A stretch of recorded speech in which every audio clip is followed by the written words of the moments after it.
Tingnan nyo ho, mga kababayan ko. Pansinin nyo po yung arrow na tatlo na kulay berde.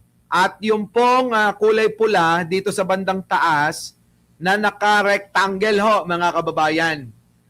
Ito po yung mga pinapakita nila na mga mali-maleta. Pero mga kababayan ko, bakit may family picture ng mga Duterte?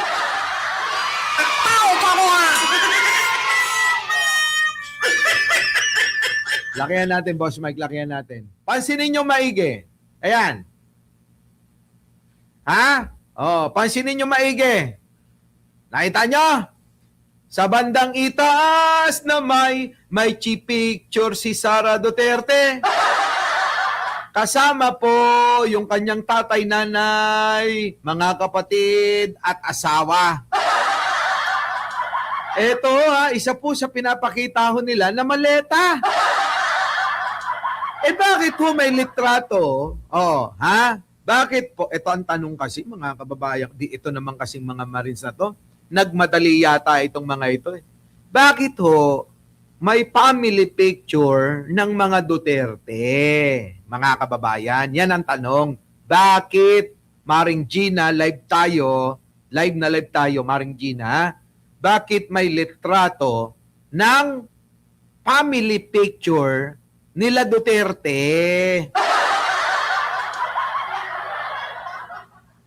Paano nangyari yon, Joey Salvador? Sige nga. Paano? Kayo ba mga kababayan ko ilalagay nyo yung picture doon na naka-frame sa bahay nyo? Ng ibang tao? Kahit kung saan kayo magpunta rito mga kababayan ko, wala kayong makikitang family picture maliban sa family picture ko. Diba? Ayan, tingnan nyo mga kababayan ko. Ayun, nakikita nyo ba yung, sa likod ko? Ito, dito sa may, sa may kaliwa. Kanan. Ayan, Yan, Family picture ko yun nandyan. Ibig sabihin, ako ho yung nagmamay-ari ng property o kaya ng kwartong ito.